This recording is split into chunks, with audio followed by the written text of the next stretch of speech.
Hello and welcome to another episode of Mildly Informed with me, Richie Firth, and Chris Skinner. A chance for us to review our weeks and hopefully you being left mildly informed at the end of it.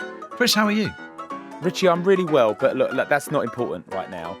You have embarked over the last 7 days, or particularly over the last 3 days of that week, on something quite remarkable. And it's rare that I sincerely reach out and congratulate you. But I want to congratulate you on your bike ride. I care about your back. I care about your legs. But can I start by asking, how is your arse? My arse feels like it's just ridden from Liverpool to London. Particularly feels like yesterday that one of the legs, which were 30 kilometres each, it feels like one of them I forgot to put on the padded shorts. So that sums up how my arse is. I knew after about 30 seconds when I went over the first pothole. Wow. Yeah.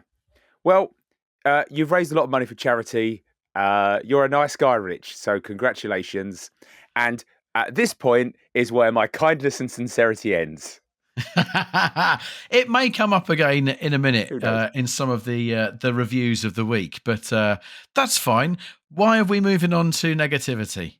Well, this is not born of me. This is born of some of the interaction we've experienced in the week. If you haven't listened to episode 1 yet, please, our public, do go back and listen to episode 1. It has captured more imagination, attention than I was expecting. If I can give you a bit of statistical, some qualitative some quantitative, and then some qualitative insight into the week as this show has been reviewed. The show started a TikTok channel. We've had about 150,000 views of our clips so far. Over 3,500 likes of our program. Let's not dwell on the positives. Let's dwell on some of the negatives. We posted some stuff about how we'd change football. Let me give you a sample of some of the filtered comments from that. This was sent to us by at Have You Won the Treble, Have You Fuck? 1, shut up. 2, nobody wants this. 3, yes, it would make money and ruin the sport for the country. Alan Paul said, please stop talking. Georgie said, shut up.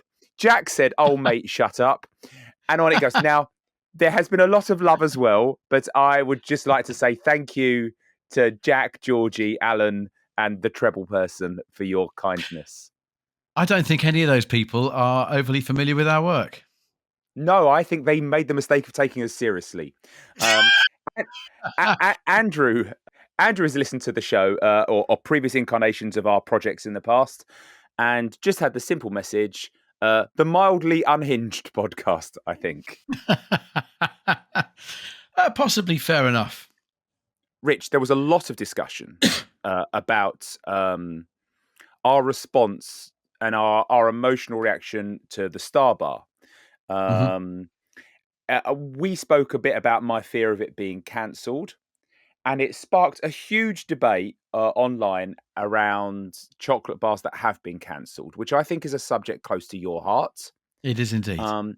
I've got some chocolate bars that were most talked about. Some I didn't know were discontinued. Some I did. Can I reach out with 5 of these to you and get a reaction? Please do. The topic. I think we almost touched upon that last week. The topic has suffered from the crowded market that is the Star Bar, the Picnic, and Snickers. There's no room for all of them. So topic had to go. Oh, gosh. Harsh. But I like it. Spira, once again, there's only so... I used to like a Spira. I loved a Spira. There's only so much room for Spiras when Galaxy Ripples and Twirls also exist. Now, Twirl is turbo boosting its product these days. You get Twirl Orange, you get Twirl Mint, you get the original Twirl. Spira has shown what has happened in life if you just stay still and don't evolve. I think in the 90s, chocolate manufacturers developed a finger machine. They got really good at the finger machine. And all of a sudden, historically, we'd only had a Twix. And then we started getting Spiras and Drifters and Twirls. The finger machine went into overdrive. And There was too much product. There was too much finger-based chocolate out there. Spira, Spira lost in the finger wars, basically. And drifters were great. I was less keen on a drifter. Just quickly, a couple more. Fuse. Don't even remember it. Must have been shit. Mars Delight. Mars Delight? Apparently, it was like a lighter Mars bar. Which is why it didn't survive. And the final one, and I had to Google it, but then I did remember after that, the Texan. Zero memory of the Texan. Well, I guess the Texan gets a 1-star review then. Sorry, Texan. It does indeed. Well, obviously, a lot of dust kicked up from last week. But Chris, what a week it's been. Something I'd really love to talk to you about. Oh, Rich, what would you like to talk to me about? I want to talk to you about tunnels. Oh, I'd love to hear what you've got to say about tunnels, Rich. Chris, having cycled from Liverpool to London this week, it's my observation that we don't have anywhere near enough tunnels in this country. We've got a lot of hills. We don't have enough tunnels. Now, we've got tunnels for railway lines to go through. In fact, we've got some pretty world famous tunnels that railway lines go through. We've got the Channel Tunnel, which at one point was the world's longest undersea tunnel. We've also got Brunel's incredible Severn Tunnel, which was an amazing example of Victorian engineering back in the day. And the fact that it's still used to the extent that it is now shows how amazing the engineering work of Isambard Kingdom Brunel is and was. But it's as if we gave up and stopped. And I don't understand why we don't tunnel more here in the UK. I cycled over the Peak District. It was horrendous. Why are we not just knocking through tunnels? And one of the missed opportunities for me, we've talked about how over the last week, the TikTok channel for the Mildly Informed podcast has launched with great success. If you spend any amount of time on TikTok, certainly with my algorithms, you end up on videos of some automated voice going, top 10 bridges in the world, top 10 airports in the world, top 10 tunnels in the world. And I tell you who doesn't appear in any of these tunneling videos. It's the UK. You'll find out about some amazing European tunnels through the base of the Alps, opening up travel to Europeans. You'll get some incredible tunnels built by the Chinese and the Japanese, coming out of mountainsides, going over a bridge and then over a canyon and back into another tunnel. We don't feature anywhere, and it is a missed opportunity for the UK not to have more tunnels. It's a good point. There are no tunnels around the Peak District, an area of outstanding beauty in the Midlands in the UK, with a highest elevation point of 636 meters. Done it all. It's interesting that you compare it with the Alps, which has a high point 5 times higher than the Peak District and is arguably less navigable. So you're saying to make life flatter, which you're arguing is better for cars and for cyclists, we should undergo a national campaign of tunnel burrowing through our areas of outstanding natural beauty. What you do is you bore a tunnel. You bore, okay. Tunnel boring. I actually, obviously there's been local elections going on in the UK this week. I actually thought about opening up the UK tunnelling party. We would field candidates in every single constituency along the strapline of, if you've got a hill, we'll tunnel through it. I think I lost a weekend at a tunnelling party once, but that's a completely different story. Look, the greatest thing about tunnelling is that it's environmentally friendly. It's not. Is it? It's not destroying any of the beautiful vistas that can be seen should you wish to go over the top of the hill. I get that, and look, there's a lot said around pylons about how much they should be stuck underground instead of blocking parts of the British countryside. I get the argument for burying stuff there. Do you genuinely think, though, that taking the hill out makes things better? It does if you're coming across a hill and it's just something that's in the way for you. You've not gone to that hill just to get to the top of it. That hill's a pain in the arse. Is life not about the journey, not the destination, Rich? But journeys sometimes, Chris, can be dark, and we have to go through those. Oh Life God. is about the journey, and that's why tunneling's great. And you've also missed out on my wider point about our position in the world and how the Chinese and the We Europeans, don't get into good TikTok videos. we don't get into top 10 videos about great engineering. Okay, so I think pitching it like that, how can we remain relevant for future generations if we can't even get our tunnels into a TikTok top 10 compilation? Probably the only top 10 TikTok compilations that we would get into as a country would be top 10 queues at tourist attractions. Fantastic. And what would they be? Like number one chip bar in Chroma? Number 2, Hyperia. I understand why you think we need more tunneling.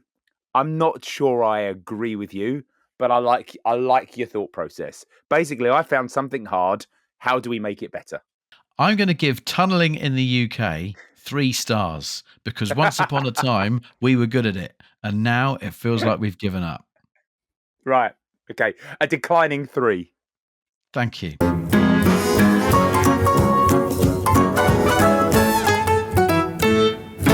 Chris, what's been going on in your life this week?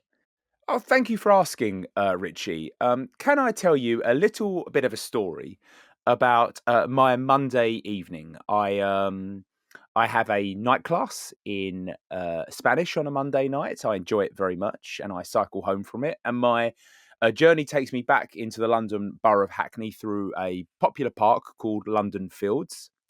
And it's quite busy, particularly when the weather's quite fair. You do get people hanging around there quite late. It's not one of those really deserted parks, even as it starts to get dark. And I could see ahead of me a group of people, and I could tell they were listening to music. And as I get closer, I can tell that the music's quite loud and they are drinking and there is smoke and the music is really blasting out. Like this is a music playing out in public kind of scenario here. And at this point, I will pause the story. Rich, what sort of music on a Monday night in Hackney do you think was blasting from this rather large portable speaker? Shite. Well, when you say shite, I think, I'm guessing music that isn't to your preference would be a more Music that apt. wouldn't score highly in a GCSE music exam. Music that Right. is just noise. Music that sounds like a groundsman's sprinkler.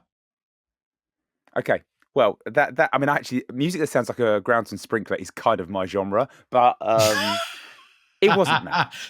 I can also, without having been in that park, I can smell what that smoke would have smelt like. Your observation is correct. And it wasn't, house and garage. It wasn't drill, grime, abstract metal. It was a diss track though, and I'm not a great singer, but I'm going to see if you can guess the song that was playing.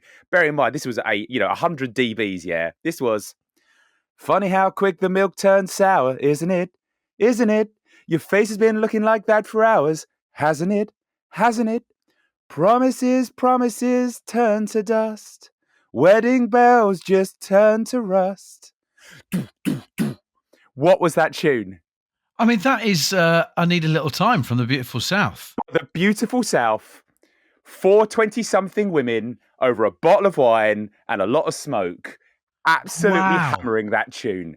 And I've got to Wow. say, I was like, that's amazing.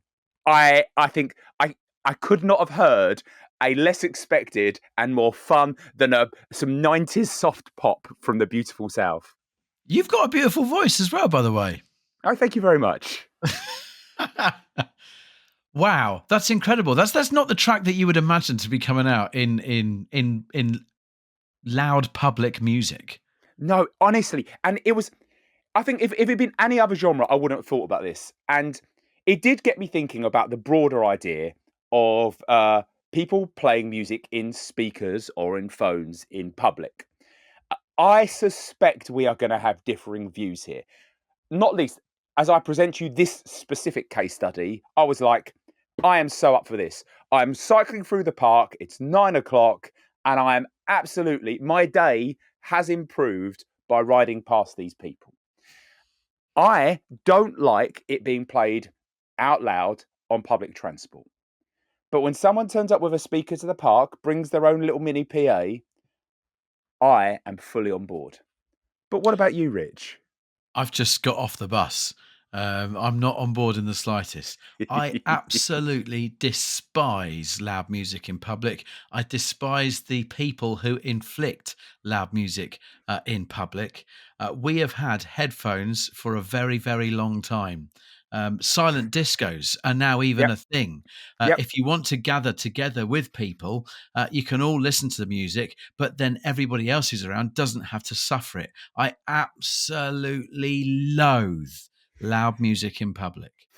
What about when it's the beautiful South, Rich? What would you have done riding past that? I'm going to contradict myself and say that if it was the beautiful South, I think that's fantastic.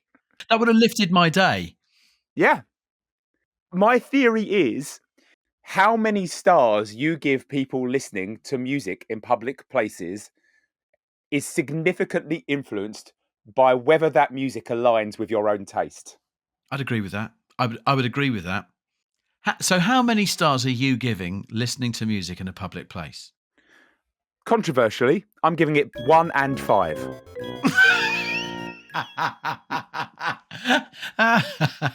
I'm going to give it 2 out of 5. It would be very tempting to give it 3 out of 5 as an average between the Yep. two Yep. polls, but because I do nudge towards it's a selfish decision being inflicted by a selfish person.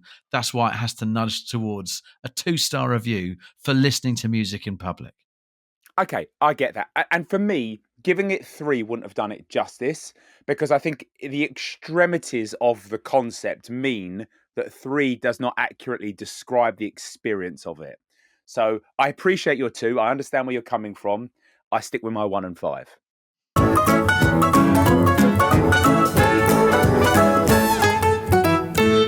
Chris, I'd like to talk to you about Sorine. As in the manufacturers of family-friendly cake products. That's them. Tell me, Richie, what would you like to tell me about Sorine? Chris, in the next 7 days, I turn 48. Yet it is in my 48th year that I've only just discovered Sorine.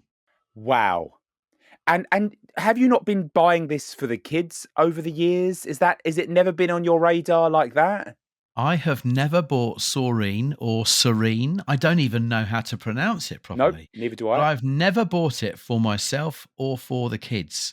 And this week, having been on this bike ride from Liverpool to London that we mentioned earlier on, I was given Serene by those that were managing the bike ride as a little bite-sized hit that would fuel me and keep me going. And when I saw it, because I've seen it on the side, as an option to buy in shops, and I've always kind of thought, ugh, fruity malt loaf, how dry? No, thank you. And this is the original yellow packaged version of it, yes? Correct, yes. And I ate it under duress. And I thought it was absolutely incredible. And I've Yeah. been evangelical about Sorine for the rest of the week. People have been telling me they've been enjoying it for their whole lives. Some people even put butter on it. Oh, Richie. So when you buy it in the full loaf form, not the small bite size, and you spread a bit of salted butter on top of it, it is such a joy. Rich, I am so happy, even at this late stage, that you have come to it because your life has just got better. I am talking to a man right now who, in the last 7 days, has just improved his snack game, just improved his life. This is the wider point that I think is quite exciting is that at any age, you can still discover new things. Yeah. Something can be new to you, even if it is dusty and old to everybody else. And this weekend, I'm going to take my Sorine journey even further and I am going to butter it for the first time. Well, I thoroughly recommend that. I also urge you to try one of the myriad other flavors that they create. There is, at the very least, apple versions and banana versions. I expect there are others too. For me, they're too sweet. But you're a man with a sweet tooth. I think they are more accessible and entry level. I think like maybe you don't need to go to them because you've gone straight to the OG. But it's a wonderful product, and it's one of the rare. Like my kids eat a lot of crap that I can't stand. Yeah, but Malt Loaf. You know when I'm sort of throwing stuff in the bag, because I'm taking them out, and I'll throw some breadsticks in. I think breadsticks are disgusting. I'll throw rice cakes in. I think rice cakes are disgusting. When I see Malt Loaf, I'm like, well, there's one for one of my children, one for the other, and 100% there's a third for me. I will stick to the OG. I think any product that you find that is then, we spoke earlier about twirls, and you can now buy twirl mint and twirl orange. The original twirl will always be the best, and your twirl orange and your twirl mint only exist because of the hard yards that the twirl has done. And without having tried those other vibes of Sorine, I think that's going to be exactly the same. I think the original product will always be the best, no matter how much your diversified ones have tried to reach out. Yeah, I agree. I don't think anyone would commission a banana-based version of it without there already being the OG. Like it's. Although that said, I'm not sure anyone would commission the OG these days. But No, that is true. So I would have to say I'm going to give Sorine 5 stars. It's been a revelation. I don't know whether you will be giving it 5 stars because it's been around for so long for you. yeah, it has been. And to be honest, there's a lot of really tasty food in this world, and I can't just be throwing out 5 stars for every single food product. But it is great. My take is a 4. I'm fine with that. Don't forget that Mildly Informed is also mildly informing Patreons, and you can sign up and become a Patreon on Patreon by searching for Mildly Informed, where you will also get an extra review that you won't find on your YouTube or on the standard podcast. Speaking of extra reviews, what are we going to hear about this week? I will give you, Rich, something that is going to cause some beef between us. That's all I'm going to say. You've got to become a patron to discover that. And to be honest, Rich, you don't know what that is yet either. No, I don't. What else has been on your mind this week, Chris? Thanks for asking, Rich. I would like to talk to you about sunscreen. It's been a very sunny week in the UK. What have you been thinking about sunscreen?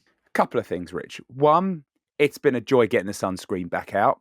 Now, I'm not sure if you're aware of the Fitzpatrick skin classification, No. but anyone who's particularly watching this on Patreon or YouTube will see I'm a pale Irish guy. I am somewhere like a Fitzpatrick 2 or 3. I burn.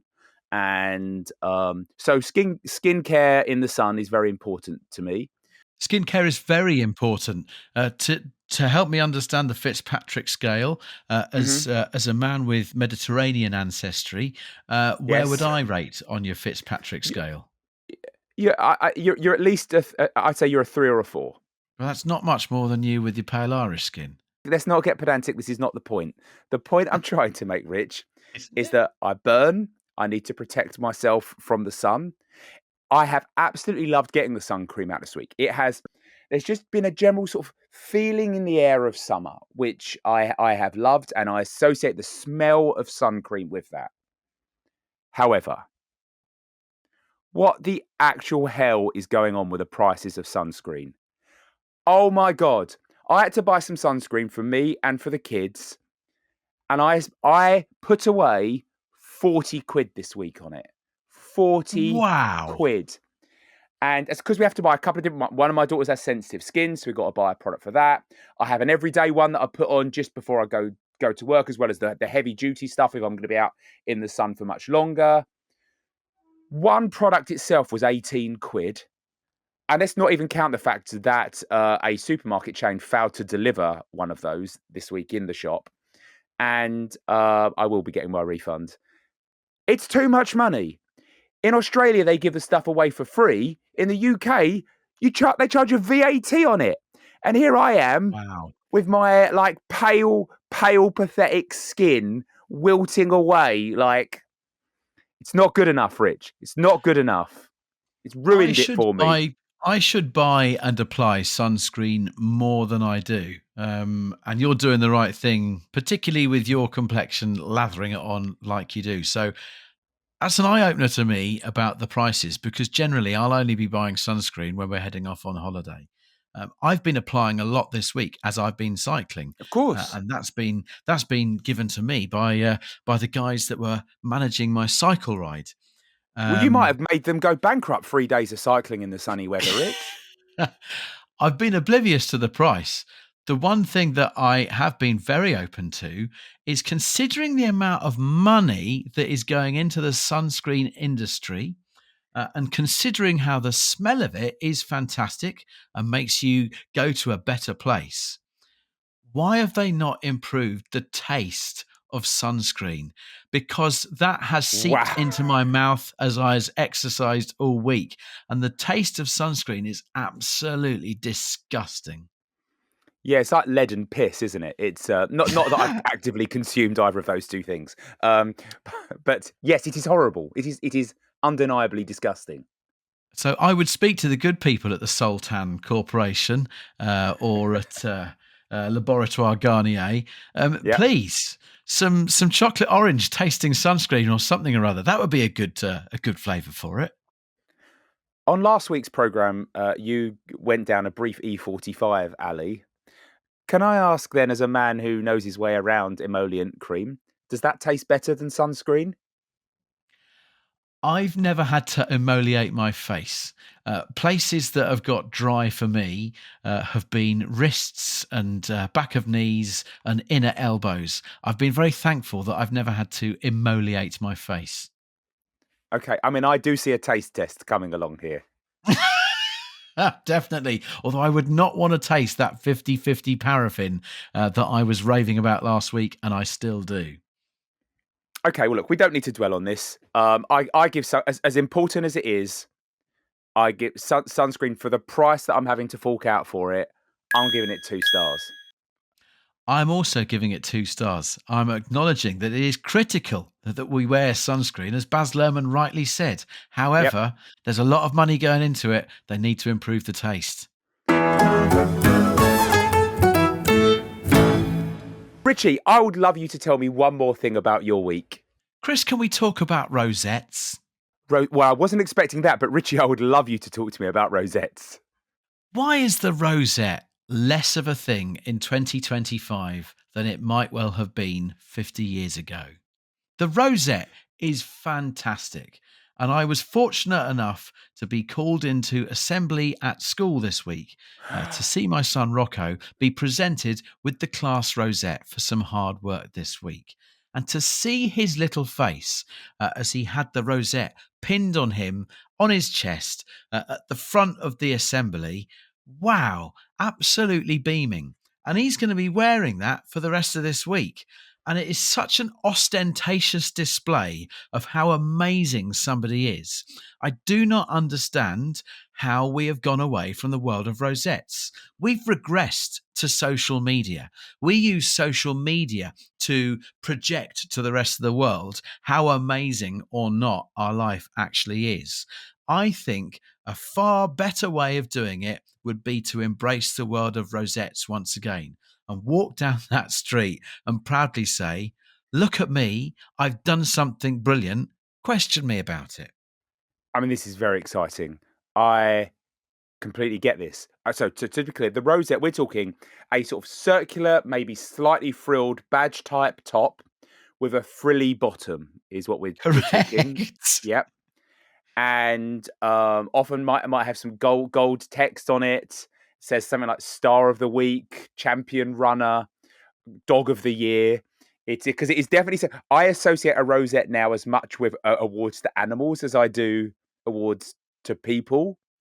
Absolutely. Um, so you're suggesting that Rocco does well in school, wears a rosette all the week. That's great, but then you do well in your bike ride, or I have a good meeting at work this week.